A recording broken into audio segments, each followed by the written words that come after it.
Bismillahirrahmanirrahim. Assalamualaikum warahmatullahi wabarakatuh. Waalaikumsalam warahmatullahi wabarakatuh.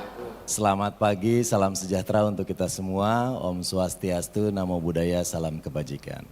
Yang terhormat Bapak Menteri Pendidikan Dasar dan Menengah, Bapak Profesor Dr. Abdul Muti. Luar biasa, tadi Bapak ngasih pantun buat saya, sekarang saya juga mau balas pakai pantun, Pak. Beli tempayan ke Cikini, makan ikan teri masih anget. Sebagai komedian saya beban di sini, Pak Menterinya lucu banget.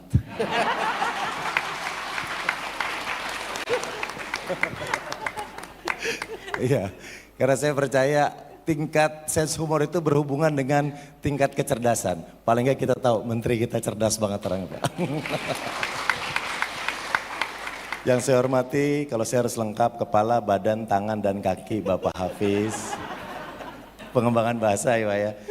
Yang saya hormati, Eselon 1 dan Eselon 2 di Kemendikdasmen.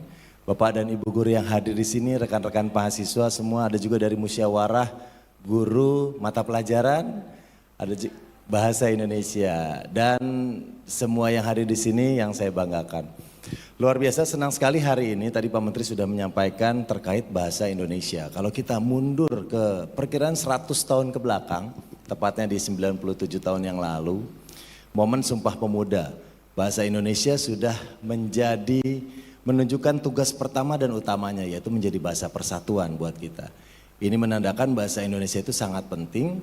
Oleh karena itu, pengembangan bahasa Indonesia bukan hanya menjadi tugas guru bahasa Indonesia ya Pak Menteri, tapi menjadi tanggung jawab kita bersama, termasuk kami yang ada di Legislatif di Komisi 10. Hal-hal yang telah dan sedang kami perjuangkan selalu adalah terkait dengan pengembangan kurikulum pendidikan bahasa. Bersama Kemendikdasmen, kita terus berupaya untuk mengembangkan ekosistem pendidikan bahasa Indonesia.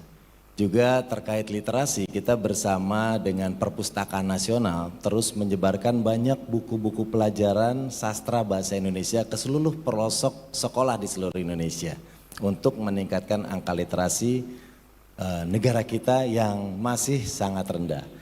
Terkait itu juga kita mendukung penggunaan bahasa Indonesia di area-area publik. Bersama Komisi 10, Ibu Hetifah dan seluruh anggota Komisi 10 juga kita sangat mendukung itu. Dan juga kita harus masuk ke area-area bisnis Pak.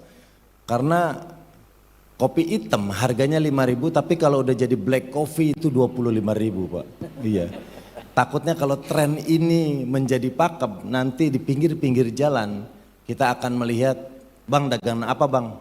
Smackdown tofu. Apaan tuh Bang? Tahu gejrot gitu. Ini bahaya Bu, kalau sampai tren merubah bahasa Inggris bisa menaikkan harga, nanti ada yang di depan sekolah ada yang dagang ice dancing, es goyang Pak. Iya ice dancing, ada juga yang dagang smackdown chicken, ayam geprek, itu bisa mahal juga. Terus ada sadness meatball, bakso Malang. Iya. Takutnya nanti makanan-makanan.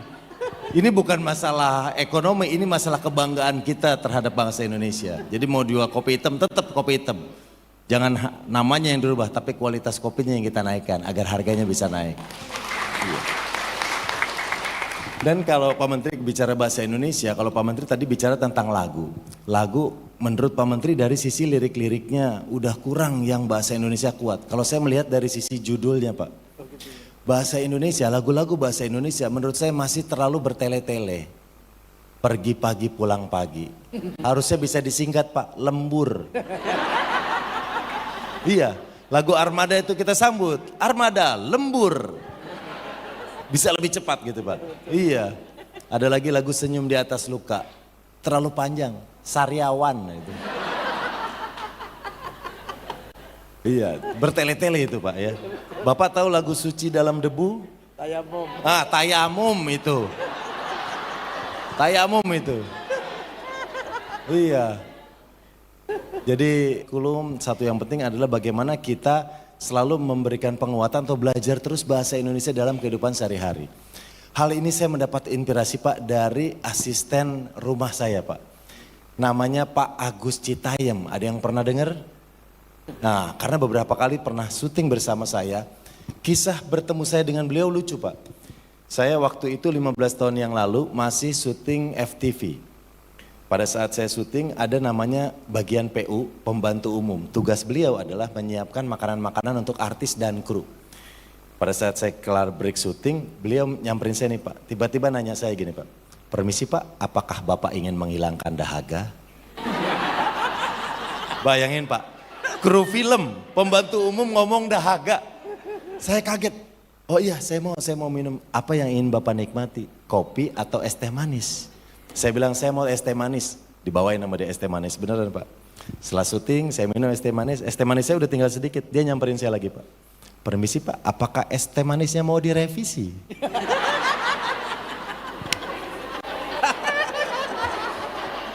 Itu kagum saya sama. Gara-gara omongan itu Pak, dia saya ajak kerja di rumah saya. Dan hari ini sudah 15 tahun kerja sama saya. Karena rasa kagum saya, ini ada orang yang menggunakan bahasa Indonesia baku.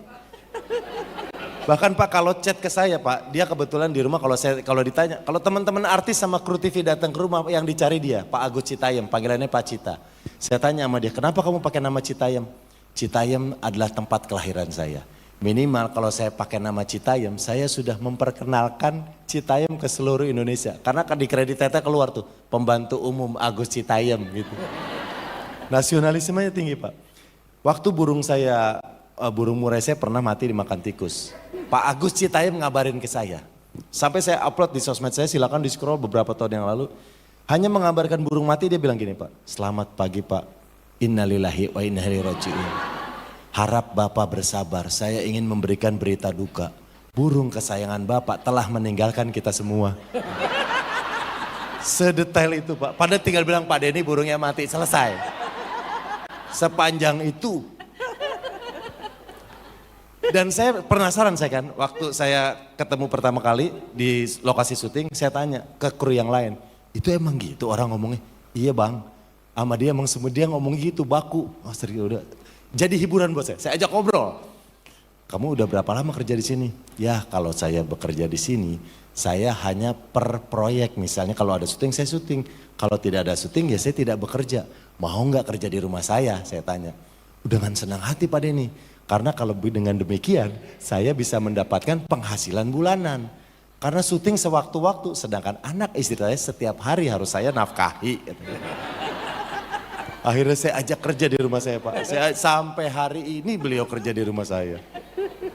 Wah banyak sekali cerita-cerita tentang dia. Saya mikir penasaran saya, ini orang begini doang sama saya atau sehari-hari.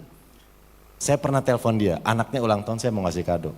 Pak Cita, akhirnya kan kita ke bawah Bu ya, karena kebiasaan sama dia. Serumah kalau ngomong sama Pak Agus Cita, otomatis aku kamu, otomatis. Ini orang Pak, sepanjang hidupnya saya tidak pernah sekalipun dengar dia ngomong gue, lu. Aku kamu, Pak Cita, anak kamu kan berulang tahun. Aku ingin memberikan hadiah. Jika aku memberikan sesuatu, aku takut anak kamu tidak menggunakannya karena tidak perlu. Tolong tanyakan anak kamu sedang perlu apa. Masih telepon nih Pak mas saya. Pak, kalau Bapak berkenan, belikan saja sepatu, kata dia. Berapa ukurannya? Sebentar Pak. Dia kebawain HP dia manggil anaknya. Randy tolong ambilkan mistar. Mistar. Mistar Pak, tahun berapa kita terakhir dengar kata mistar? Coba diukur kaki kamu, tolong ambilkan mistar gitu. Udah akhirnya dikasih dapat. Akhirnya saya belikan sepatu. Sebaku itu kata-katanya sampai hari ini. Dan dari situ saya belajar ternyata kita aja belum tentu bisa sebaku itu ngomong bahasa Indonesia dalam kehidupan sehari-hari, dalam lisan dan tulisan.